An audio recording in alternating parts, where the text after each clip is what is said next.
in this country. This week, we're told of how President John Dramani Mahama has received a number of petitions seeking the removal of the country's chairperson of the Electoral Commission and her 2 deputies. Today on the Situation, we'll tell you the processes or the steps that leads out to the removal of the chairperson of the Electoral Commission and her 2 deputies, as petitions have been sent to the presidency seeking their removal. Also, our very own Musa Dankwa has done some latest work, the November edition of his post, talking about the MPP presidential primaries. And it says that Dr. Mahamudu Bawumia is still the favorite to lead the party going to the election of 2028.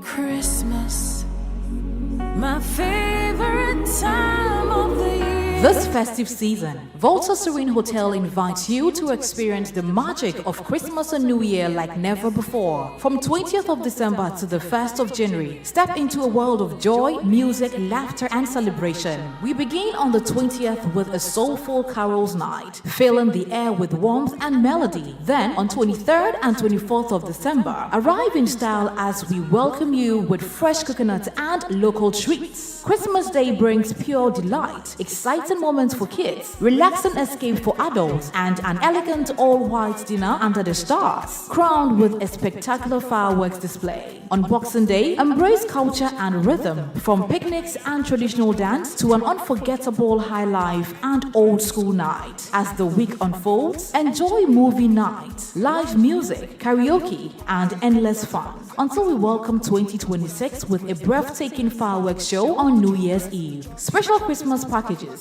starting from 4,050 for individuals, 5,250 for couples, and 8,900 Ghana cedis for a family of 4 for 2 nights. Call or WhatsApp 0541 539 867 or 0362 025 243 to book your experience today. Volta Serene Hotel. Feel the serene touch.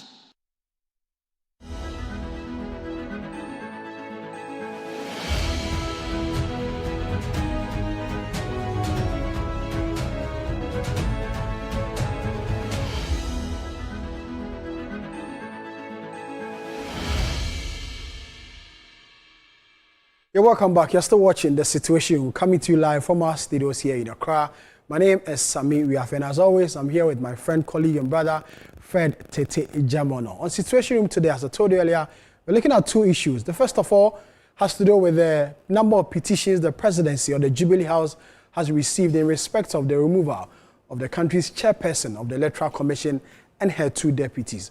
The Minister of State in charge of government communications confirmed to us that 4 separate petitions have been received at the Jubilee House seeking to out Madam Jane Mensah and her 2 deputies, Mr. Samuel Tete and Dr. Bosman Asare, asking them to leave the office as chairpersons and deputies of the Electoral Commission.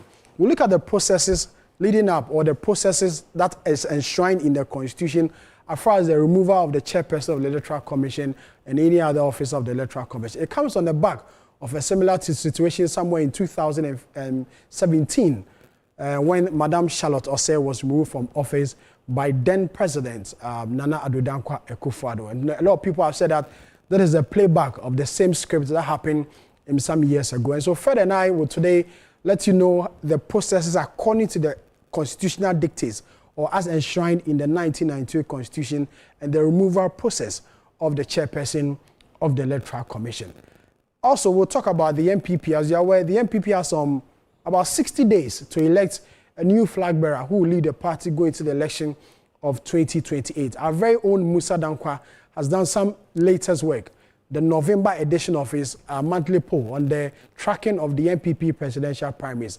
And he says that Dr. Mahamudu Bawumia is still the favorite to lead the MPP going to the election of 2028 because a number of delegates he spoke to, over 3,000 delegates, believe that Dr. Bawumia is the MPP's best bet in ensuring victory for the party in the election of 2028. So these are the 2 issues we are looking at today on the situation. Fred, good afternoon. Thank you very much for your time. Good afternoon. How's the week been?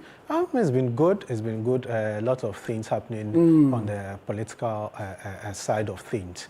This week the MPP launched their revised edition of the Constitution. The amended Constitution. They finally did an official launching of it, and that was an event we covered, and they put out what they had to put out. During that particular event, officials of the party made a lot of comments, including the issue of the removal or the directive by the High Court to overturn the results of Mandai. It came up during that conversation. So it was a very interesting launch of that event. The party has moved on. Campaigning have been going on. Like you mentioned, Musa will come and tell us what is happening. But ahead of that, the party also released the guidelines for how that January 31st elections would be run. But the most interesting thing in the week is the petitions received by the president, John Dramani Mahama. And this had to do with the removal of the Chief Justice and the Special Prosecutor. So, not the Chief Justice, the Chairperson of the Electoral Commission. Sorry. We always have been Chief Justice because of the removal. The Chairperson of the Electoral Commission and her two deputies, including another petition for the removal of the Special Prosecutor. So we are told that there were 10 petitions which were sent to the president. And the president has forwarded all these 10 petitions to the Chief Justice. Okay. And what is going to happen is that the Chief Justice will start the process. So out of the 10, we are told 7 is for the removal of the EC and the deputies. Okay. And 3 is for the removal of Kisei Jaben, the Special Prosecutor. But he's been having issues with Martin Pebu of late. He's been having issues with Martin Pebu. This afternoon, we are told that Martin Pebu and officials of the Special Prosecutor went to check the landed property he presented as bail. Yesterday he was arrested, he was detained and granted bail. He was released later in the evening. He brought some documents, and those documents, the officials of the Special Prosecutor went with him today to verify those documents. We are told that after that, there will be further interrogations as to why he was invited to the Special Prosecutor. Our main issue today is the Electoral Commission. The Electoral Commission is back into the news, and this time around, it is the removal of the leadership of the Electoral Commission. Why the removal of the leadership of the Electoral Commission? We don't know, but people have petitioned. And what we know for sure is that one of the petitions comes from one person who is a staff of the Electoral Commission. That person was interdicted, and he's a staff of the Electoral Commission.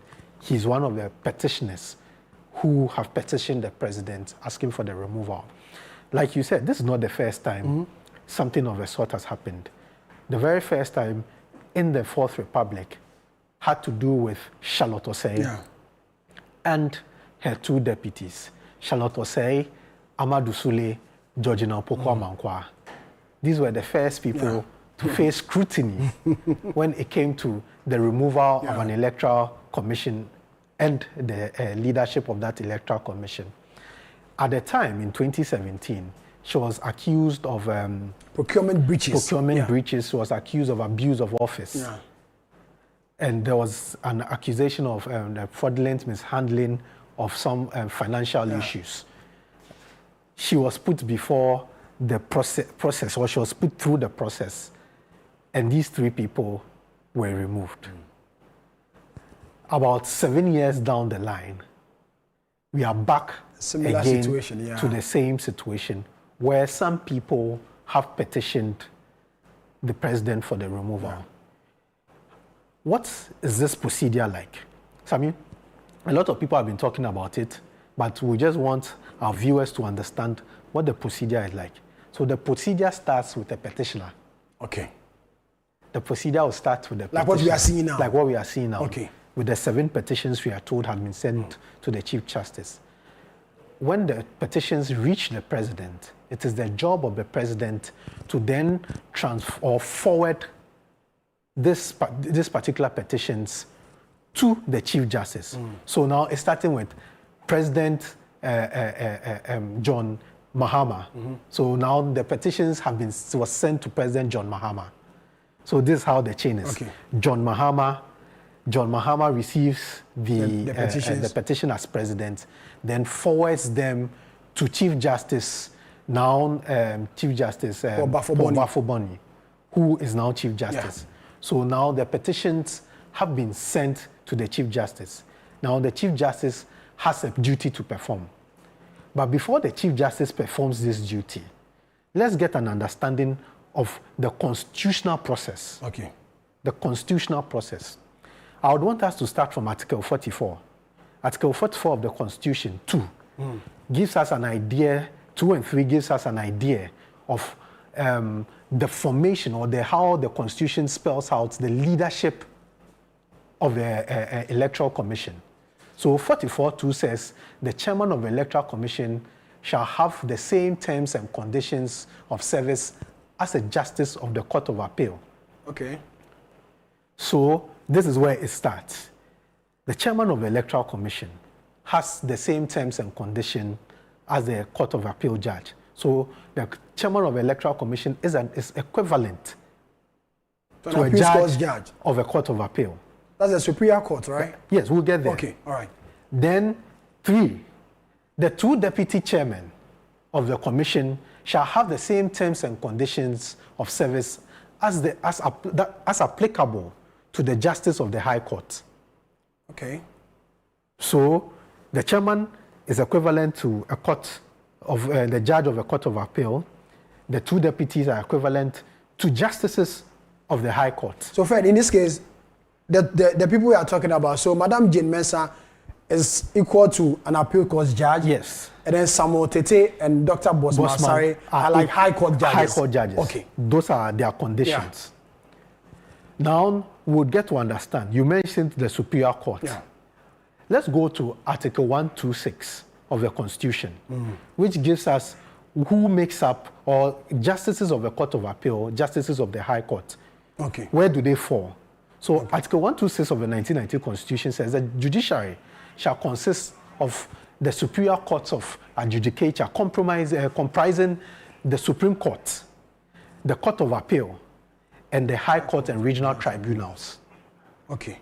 So in this case, the leadership of the Electoral Commission are put apart to justices of the Superior Court, the Court of Appeal, and the High Court. So Jane Mensah and Bosman Asare and Mr. Tete are all a par to Superior Court justices. Okay. Now, it gives us an idea. Why do we have to bring this? Because then there are procedures as a Court of Appeal or a Superior Court judge to be removed or to leave office. So now that we have an understanding of where they belong to in terms of the superior courts, now let's go to Article 145, which now tells you how these people can exit office. Okay. So there are various forms for which they exit for office. So Article 145 spells out the ways they can exit office. Article 1451 says a justice of the Superior Court or a chairman of the regional tribunal may retire at any time after attaining the age of 60 years. That's the first way you can exit office. Yeah. 2, a justice of the Superior Court or a chairman of the regional tribunal shall vacate his office. A, in the case of a justice of the Supreme Court or the Court of Appeal on attaining the age of 70 years. Or B, in the case of the justice of the High Court or a chairman of the regional tribunal on attaining the age of 65 years. Or C, upon his removal from office in accordance with Article 146 of the Constitution. 3, this is 1453. Yeah. A justice of the Superior Court of Adjudicature or chairman of the regional tribunal may resign his office by writing by writing signed by him and addressed to the president. So now we know how these people could exit office. Okay. One, through retirement.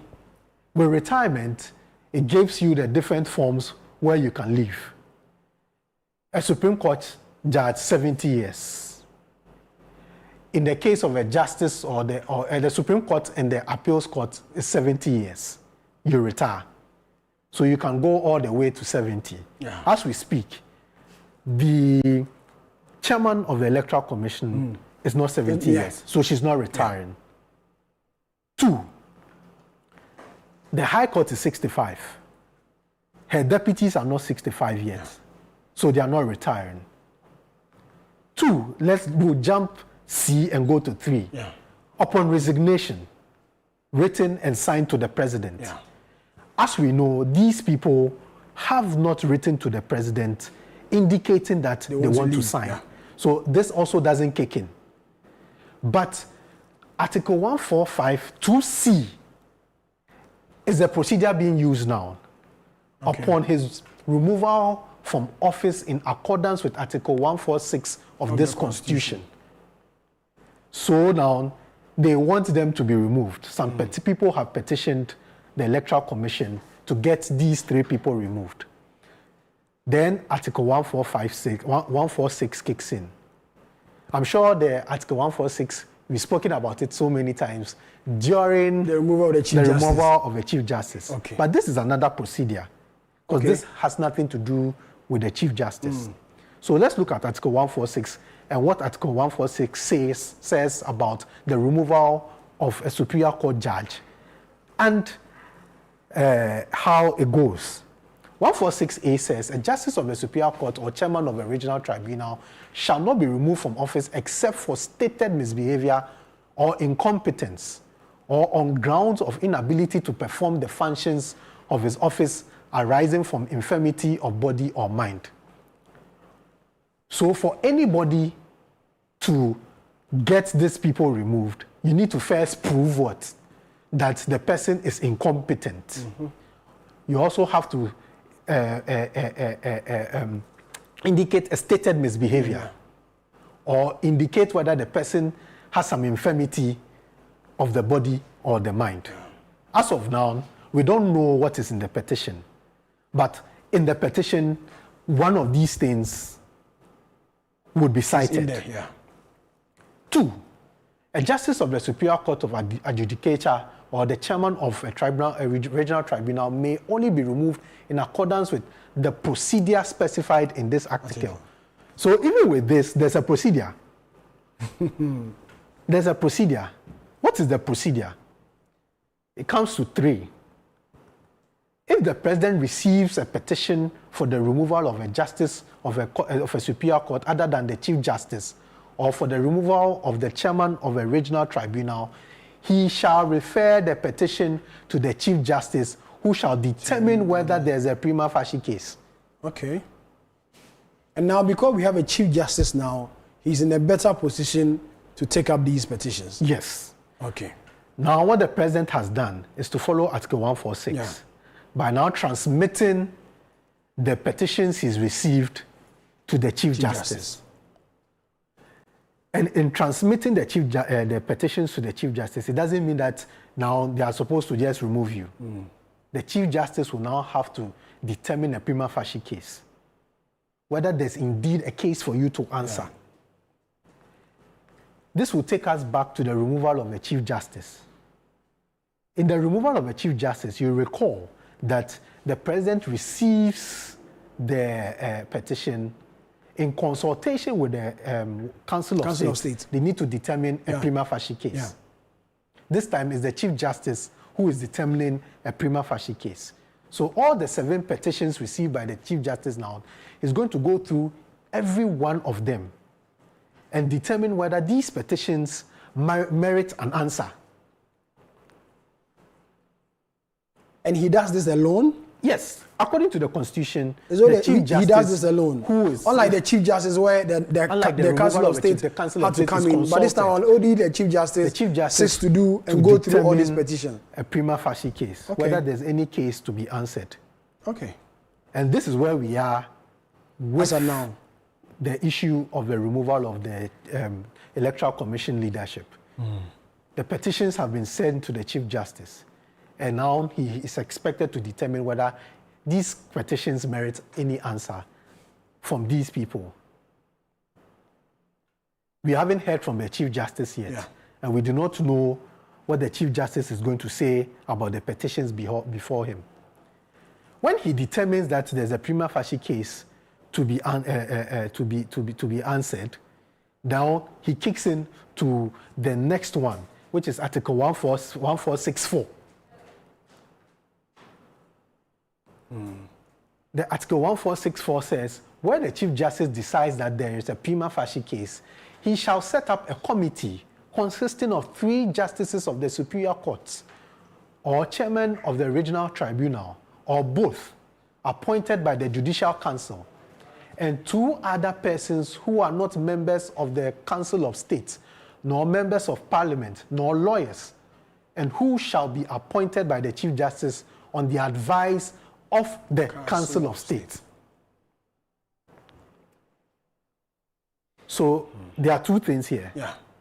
A prima facie case is established, meaning that the people have an issue or a case to answer. When this is found, now the Chief Justice shall appoint a committee of 6 people. 6 people, including 4 justices of the Supreme Court. So he says he shall appoint a committee consisting of 3 justices of the Supreme Court. 3 justices of the Supreme Court. That is done by the Chief Justice. Yeah.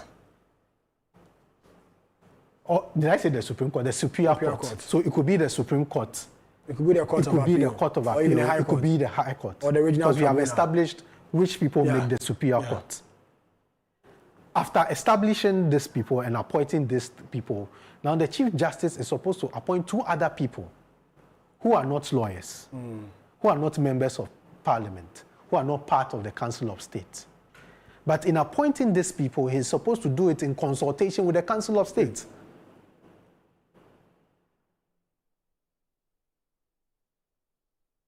We go to 5. So then, if he gets this, it means that we are having 5 people members, who are supposed to sit to determine the case and hear the case of the petitioners and the responses which will be given by these 3 people who people are seeking to get them removed.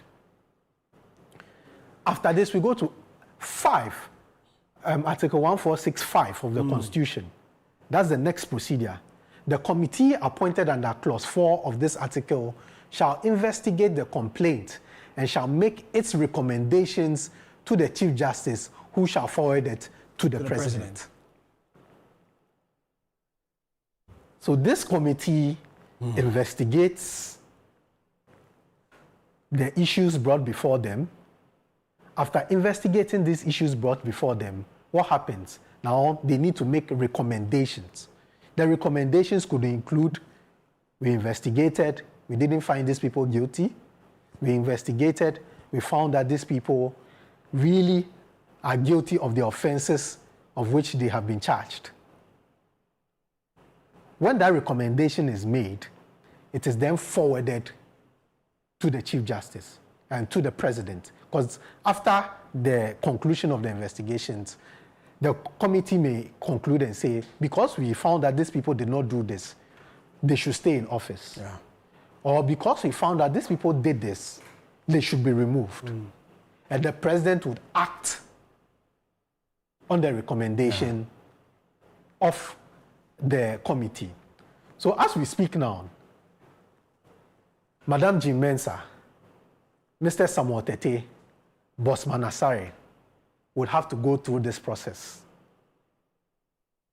7 years ago, or 8 years ago, when the process started in 2017, it eventually ended in 2018. Yeah. Eventually ended in 2018. But does the Constitution give a time frame as to when the process must end? No. It doesn't. It doesn't give a time frame as to when the process must end. It just tells you that they need to do their job. And in doing their job, I'm sure the framers of the Constitution know that you don't have to put pressure on these people. You have to allow them to do the work and come up with a thorough report, a thorough conclusion. So there's no time frame as to when their job is supposed to conclude. So, as we speak, the Chief Justice has the petitions. So this is purely a constitutional thing? This removal is purely constitutional. Okay. This removal is purely constitutional. You cannot go outside the Constitution to deal with this. Once you sidestep the Constitution, it becomes unconstitutional and anybody can go and challenge that in court. So the fate of these three people, Madam Jane Mensah, Samuel Tetteh, and Bosman Asare, lies in the hands of the procedure and the process put by the Constitution. But it's interesting because this comes on the back of a recent public commentary by the chairman of the NDC that says that, these individuals will be removed, which, he came under a lot of bashing. And so a lot of people will say that, the chairman said it, and, something like this was going to happen. Will you rule out the possibility of politics? Because as the chairman of the NDC said it not too long ago, that these individuals were going to be removed from office, and today we are seeing the process going. A lot of people have read political meanings into it. That, the issue of incompetence on the side of electoral commission, procurement issues and the likes. And so there's some way, somehow, there's a bit of politics in all this process. But then again, as Fred has explained to us, this is purely a constitutional, provision exercise, and they'll go through the constitutional proceeding as expected and enshrined in the 1992 Constitution of our Republic. It comes not too long ago after a similar situation where the Chief Justice of the Republic was removed. And so when we're having the same process in a constitutional way, a lot of people have raised a number of issues. And we'll be following this keenly. And as Fred has said, the Chief Justice now has these number of petitions. And then if he finds that there's a case to be justified, the committee, as stated in the Constitution, will be set up, 5-member committee, and then the proceedings will go through as the dictates of the Constitution. You're still watching The Situation. We're coming to you live from our studio here in Accra. This is part one. We are done with part one. Part two, our very own Musa Dankwa will join us to talk about his latest polling on the New Patriotic Party. The party has less than 60 days to elect a presidential candidate who will lead the party going to the election of 2028. Musa Dankwa says Dr. Mahmoud Bawumia is still leading the pack, and many delegates of the MPP still believe he is the party's best bet to lead the party going to the election of 2028. This is The Situation. We'll go for a quick break. When we come back, we'll discuss the MPP and its politics.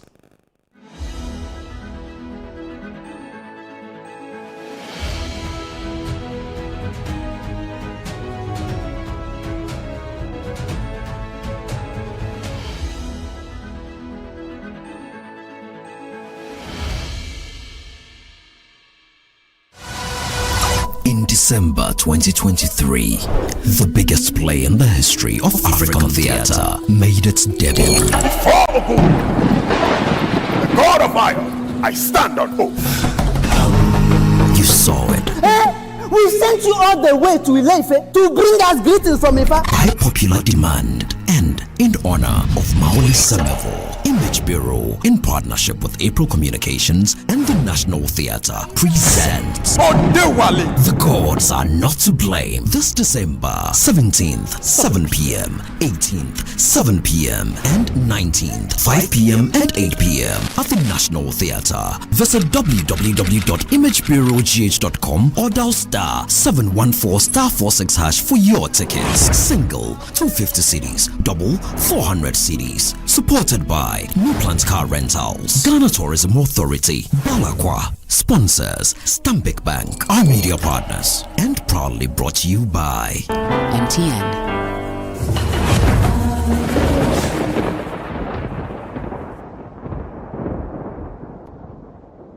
Dear Santa, all I want this holiday It's special family time. Whenever you come around family, you can find love. to go on an adventure. tickets to every game. Some giggles. And a puppy. Let's go! Yippee! This holiday, simply stay connected and get all you want on DSTV, your home of entertainment. This Christmas Eve, skip the ordinary and step into the extraordinary. Welcome to the Citiuation All-White Party 2025, where the music never stops, the energy never drops, and the fun never ends. Celebrating grand style with great music, irresistible food, and an atmosphere that screams good vibes only. Date 24th December 2025. Venue Good Park near the Accra Mall. Time 8 p.m. till late. Dress code, it's an all-white affair. Get ready for electrifying live performances from Kofi Kinata, Papua, Perez Music,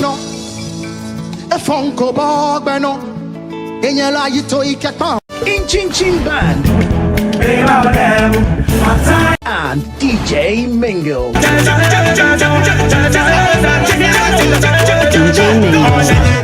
Wear your best all-white fit. Bring your dancing shoes and let's light up the night together. Book your tables now. Call 0205-973-973. It's Christmas Eve. Don't miss it. The Citiuation All-White Party 2025 is powered by Channel 1 TV and 97.3 City FM. And it's proudly sponsored by EcoBank, Bethel Logistics, and Hallmark Cafe.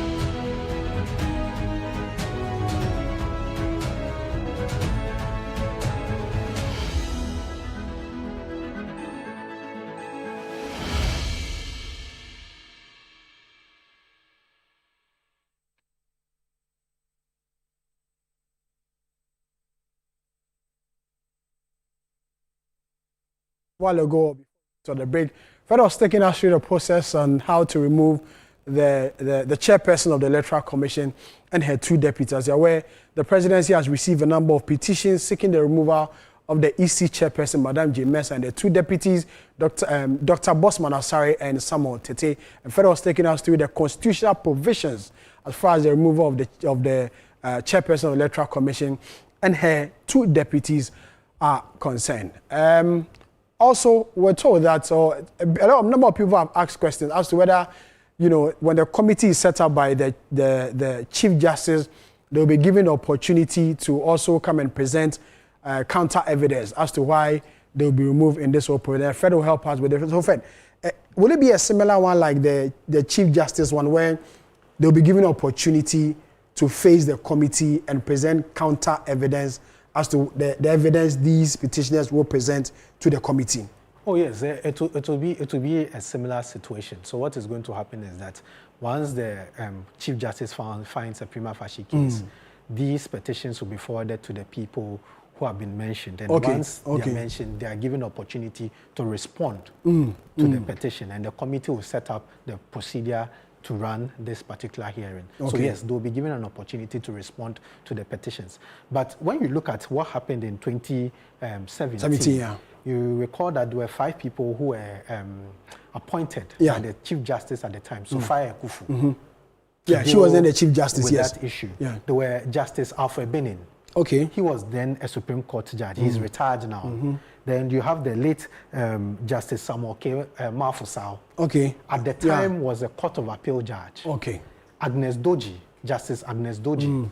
Both of them at the time were Court of Appeal judges, but later promoted to be Supreme Court judges. After that particular event.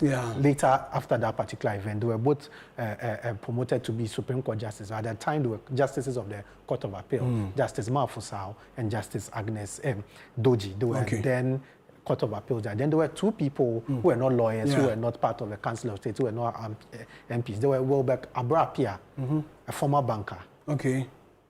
And we had the former executive secretary of the Ghana Employers Association, Rosemont Kakarianan. Okay. So these 5 people were the committee, made up the committee to determine the fate of Charlotte Essay, Amadou Sule, and Georgina. Yeah. Oh, okay. So it's similar. It's just going to be the same process Yes, it's just going as to we be have the now. same process Okay. All right. now. Fair. Thank you very much. Just still watching the situation. We're coming to you live from our studio here in Accra, away from the Electoral Commission. Not truly away. We talk about the MPP, but it's the Electoral Commission that will conduct the elections for the New Patriotic Party on the 31st, Saturday, 31st of January 2026, less than 60 days away. And our very own Musa Dankwa has been doing his tracking, the polling tracking as far as the MPP presidential election. Musa says Dr. Mahamadou Bawumia is still leading the pack to lead the MPP into the election of 2028. He's with us in the studio to give us details about this latest polling, which was done November, just last month, and specifically the 24th of November, 2025. Musa, thank you again. Good to see you again. Good to see you, Sammy. Hope you're well.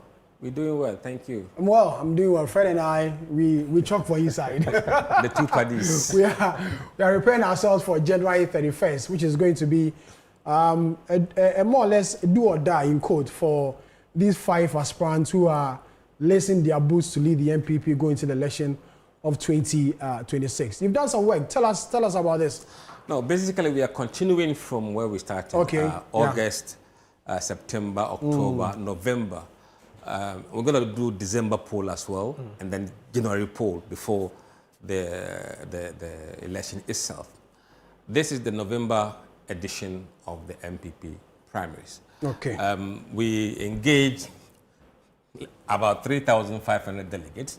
Let's look at the methodology and approach. Yes, 3,500 MPP delegates across 267 constituencies, randomly called. Okay.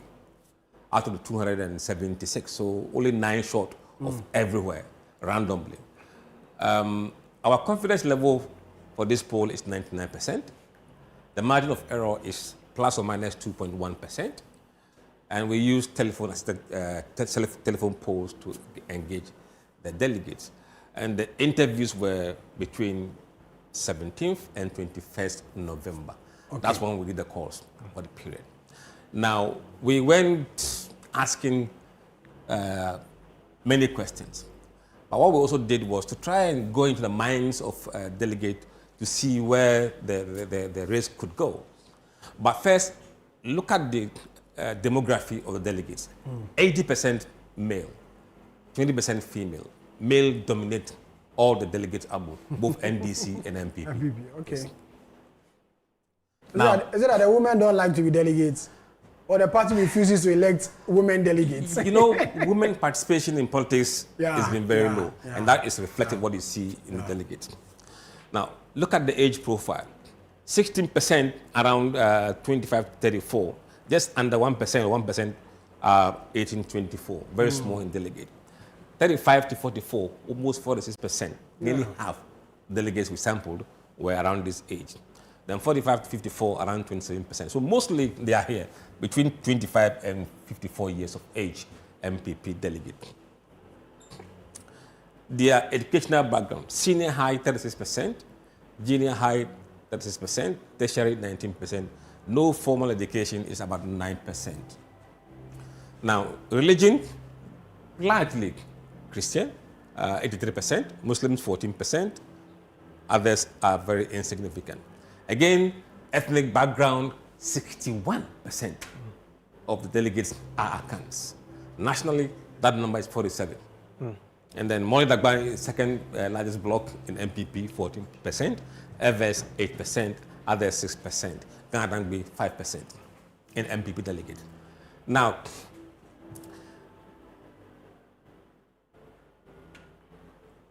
we asked them whether they are optimistic after these punches have been thrown.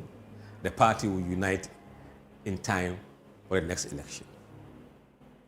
89% believe that they will unite. So I think the fear of disunity is probably around the top hierarchy, not in the base. It wouldn't be difficult for them to rally the base, the top could be the problem. And it's the main reason why the party wants to do the presidential primaries first, because of issues of unity. Unity. Yeah. Well, there is belief that they can unite. Okay. Another question we asked them was really to go behind the scene to see what they will do in the future in terms of the elections and who could win. We asked them whether they agree or disagree that bringing another candidate, a candidate second time in a race will help the party's chances. 59% of those people said yes. They agree that if you bring somebody for the second time, it could help the party win the election. Okay. 14% said disagree, no. And then 27% were neutral, whether they agree or disagree. Now, this is an indication of what could happen down the line. It is not the final answer, but it gives you a hint of what could happen. Now, simply means that even if there should be a runoff, these people will prevail. Did they give you any reason why they believe no, giving always another chance? Say, marketing. They always say, oh, it's been marketed. The person will have been marketed. Here, we didn't mention anybody's name. Yeah. We say a candidate. So even not for this election, but even future election. If you bring him second time again, do you think it helps the party to win? They said yes, they agree. But not everybody who agree is voting for the candidate who is being voted for the second time. That's how it gets tricky. Now look at the regional breakdown. Every region agrees that second chance will help the party win, except voter region. Okay. We'll come back and compare this with the regional results of the primaries, and you'll see similarity. So in Ashanti, just about 55%, in Bono, 62%, in Bono region, 86%, Bono East, 80%, Central, 52%, Eastern, 63%, Greater Accra, 49%, Northeast, 86%, Northern region, 57%, OT, 73%, Savannah, 48%, Upper East, 83%, Upper West, 72%, voter region, 35, but 48 say they disagree. Yes. And then Western North, 66. Oh, sorry, Western and Western North, it is 66 and 81. So you can see that across all the region, they kind of agreed. Yeah. Now,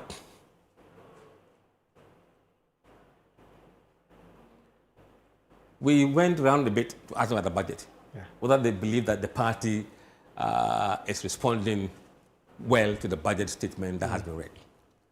Are you satisfied with the way the party is responding? Satisfied is 40%. Dissatisfied, 13%. Neutral. So if you add a neutral and satisfied, only 40% are satisfied with the way the party is responding to the statement. Something there for the party to ponder about. Yeah.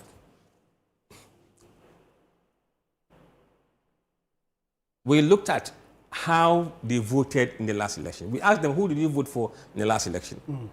We didn't ask them who you vote for from the beginning, no. We went around so that we can bit of go through their heads and understand what they did. 60% of them said Bawumia. Kennedy, 18%.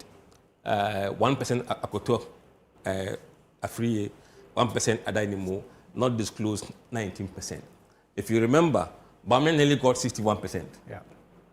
Ken got what? 37%. Yes. If you add 18 to this 19, those undisclosed at the time, even now, these guys are Kennedy supporters. So we were trying to prove that, what they told us was correct. Now, we also asked them about the candidates and how they perceive them. How favorable do you see this candidate, Bawumia? Favorable or unfavorable? They'll give you their views. Over the period, those who see him as favorable, net effect is 91% in the previous month. Now it's gone to 92%, plus one. Plus one, yeah. It tells you something here. When your favorability is increasing, it means you are going to translate that into vote. Okay. If it's reducing, you'll be losing vote. Brian Champon, 83%, and now 81%, down 2%. Dr. Yao Osei Edichum, who was 77%, still 77%, nothing has changed.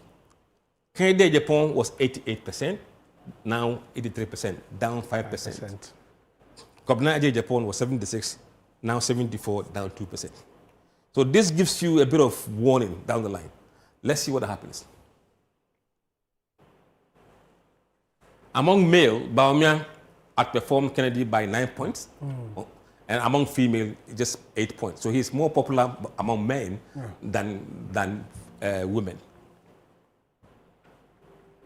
We asked them about importance of religion in the decisions they have taken. How important was it? 4% said it's important. Neutral, 5%. Not important, 91%. We've seen a sharp decline in those who say religion is important. In the last period, it was around 13%. It is now down to 4%. The same, ethnicity, 4%. It moves in the same direction as ethnicity. And then we asked them, if the elections were held today, who would you vote for? Baumia, 43%. Kennedy, 18%. Brian, 5%. Edichum, near zero. Kobna Japan, near zero. Undisclosed, we won't tell you, 15%. Undecided, 19%. So this is the current look of the race when you account for every decision of the delegate. So here, nobody is crossing 50%. But remind you, these guys have a place to go. Some of them will go to these candidates. We don't know how much will go to all of them yet. So when that happens, some people will move up than where they are. And then the undecided, when they split, wherever they go, the elections goes there. 19%. Now, the reason why we're saying Baumia is much closer is that he needs only 7% after the 19%. You recall that ahead of the 2024 elections, when you talk about undisclosed and undecided, you were able to give us an idea. We'll get there. We'll get there. We'll get there. We'll get there. We have to find a way of going through their heads. And then you can figure out what's going to happen. Now, if you look at somebody who says, I'm undecided, and he's saying that, oh, it's good to give somebody a second chance, watch out for that kind of delegate. He's undecided. Undecided. Yet he said we should give another person another chance. Exactly. So what we do is that we ask these questions much earlier than who would you vote for, so that he doesn't get a chance to change his vote after. So he's told you his mind, what he's thinking. So if he says he's undecided, you can figure it out. Now, break down the results by region. Who is leading where? In Ahafo, Baumia leads 49%. In Ashanti, he leads 34%, Ken 13%. In Bono, Baumia 51%, Ken 13%. In Bono East, Baumia 60, Ken 18. In Central, it's a square, 33 for Baumia, 32 for Kennedy. But that's Ken's region, yes. Home region. Yes. Yeah.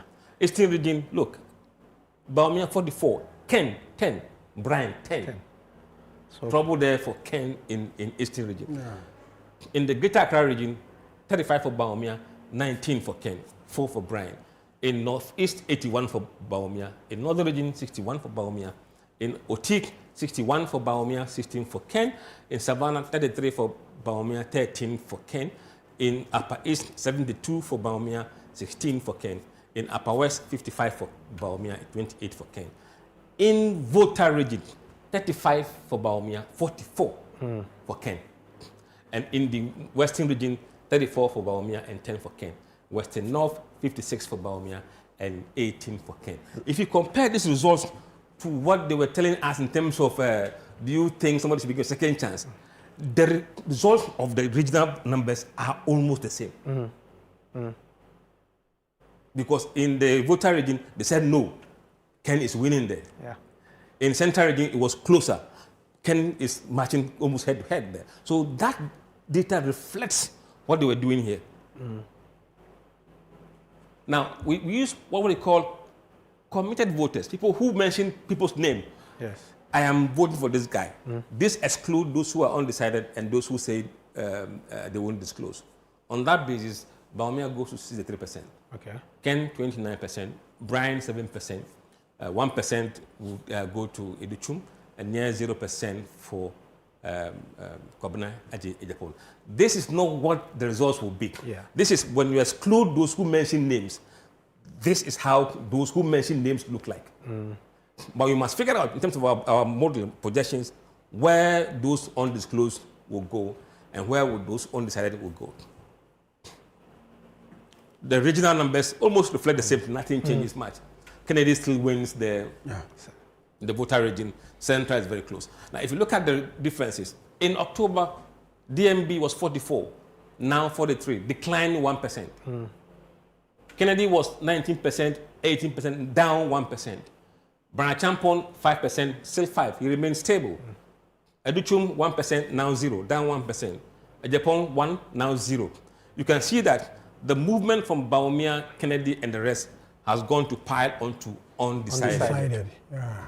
See, what should happen is that when somebody loses ground, that number should come to you. Yeah. But it's not going to anybody. Anybody. And they are moving to undecided. And that is what makes this race very tricky. Now, runoff scenario. Runoff, who would you vote for? Baumia 45, just 2 points ahead of from the previous number. Ken now 19 from 18. Undisclosed 15 has not changed. 21% for undecided. So it's gone up in terms of the runoff. Now, if you do regional analysis, it's almost similar. The same, Yeah. almost the same.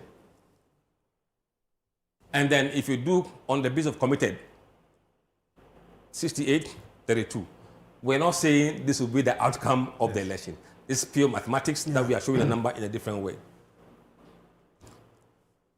Now, if you look at it, this is where you see the difference, the impact of Kennedy declining in the approval rating. Baumia was 46%. It goes to 45, down 1% in the runoff. Kennedy was 23%.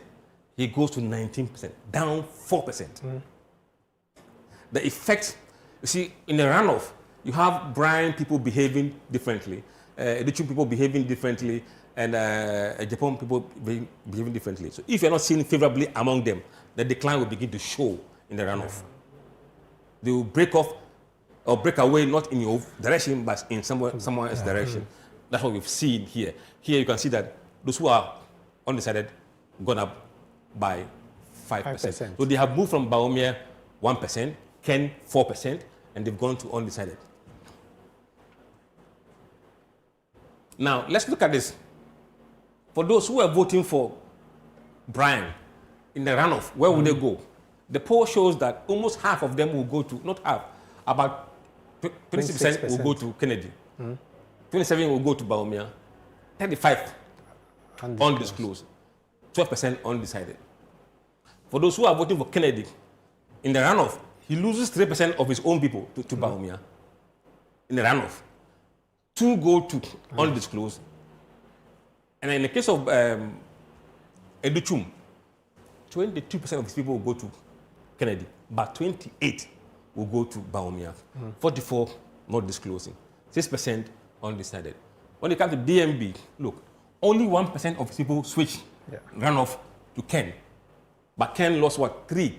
So Baumia has +2 advantage for cross. And then he gets 98%. Ken gets 95%. So Baumia has a loyal base. They are more loyal than what we see in the case of Kennedy Japan. Something he needs to work on seriously. And those who are voting for Kennedy Japan, look, 22 go to Kennedy, but 33 go to Baumia. So Baumia is getting more. And for Ken to do well, he must be getting more of the other candidates' vote when it comes to Kera. We're not seeing that. And that's a problem that he has to address. Now, when you look at this race in the context of the last election, this speaks volume. In the case of DMB, he has lost 4% of his original base to Brian Achampong. He has lost 6% to Kennedy, 1% to Dr. Educhum. But he retains 71% of his core support last time. Okay. 15% are undecided. 4% are not disclosing. When you come to Kennedy Japan, he has lost 5% of his base last year or last election to Brian Champon. Yeah. He has lost 1% to Educhum and lost 11% to Baumia. So altogether, about 17% of his base has gone to his opponents. Whereas for Baumia, he has only lost 11% to his opponents. So Baumia has plus advantage of about 5 or 6% cross-carpeting. That's why he's still leading. Yeah. Now, if you look at those who did not vote in the last election, they didn't vote. 5% of them said they vote for Brian Achampo. 20% Ken. 1% Educhum. But 34% going for Baumia. So he still dominates that. So overall, the numbers are down for everybody, but it seems to be a lot more down for Kennedy than it is for Baumia. These are the changes between the defection rate. Now, regional blocks. We look at the Akan regions. In the Akan regions, currently, Baumia 43, Ken 22, 6 Brian, 2 Educhum, 2% Kobnaji Japan, and 12% not disclosing, and 13% undecided. I'm going to just focus on this. In the swing regions, very close, somehow, 39% for Baumia, 15% for Ken, 4% for Brian, 1% Educhum, and 1% for Japan, and 21% not disclosing, 20% undecided. When we come to the northern region, Baumia 56. Now he goes what? 62. A jump. Up 6%. And Kennedy 15, now 13, 2 down. Champon 2%. So Baumia has gained in the November round of polls. When it comes to OT, Baumia goes up 2%. But Kennedy goes up 20%. Okay. That's why he was winning in voter region. Musa, we need to go. I have 2 questions. Yes. Number 1, how do you respond to people who say that this election, the number is expanded? We are doing close to 400,000 delegates. And now you do a sample of just 3,500. I'm sure this question has come to you a number of times. How do you respond to people who say that this may not be a true reflection? Because a 400,000 delegate system, and you're just doing 3,500. Second question, is this likely to change? So let's say 31st January, from the trend that you are seeing. Okay. We have seen the last question first. Consistently, the gap between Baumia and Kennedy has hovered around 20-25%. That's the gap. Okay. Constantly on likely for this model. Until that number drops quite significantly, it will be difficult to see a big shift in the numbers, just from that aspect. So for Ken to drag this race, really, Baumia should not be around 43%. It should be maybe mid-35. Okay. Mid-35. That is the only way that you can see a plausible runoff scenario in this race. And MPP delegates are quite stable. In terms of the number, you're not seeing big movement. 1% there. And those changes don't dramatically alter the course of a race. Okay. In terms of the size. The size. Look, I've always used soup as an example.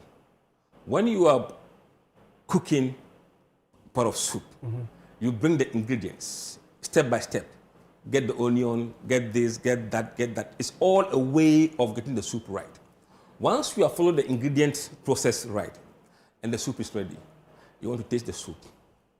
Sammy, you can either fetch the whole bowl and drink the bowl to test whether the soup is right, or you take a small spoon, right, and taste the soup. The soup, which one? Is it in Katinkwai or Abenkwai? You see, you can fetch the whole bowl to taste the soup. It will taste the same taste as when you use a small spoon to fetch. It is not about the size of the spoon or it is the process you go through. Okay. And the sampling The methodology, the randomness is what guarantees what you see using the small teaspoon is what reflects in the Mr. We run out of time. I'm sure we will bring you back so we can talk about the soup, which one I like light soup, so maybe we'll talk about light soup. Mr. Dankwa, my name is Citiuation and it's Fred Jaban. I brought you another exciting edition of The Situation that came to you live from our studio here in Accra. So we'll come your way again. May the good Lord be with us all.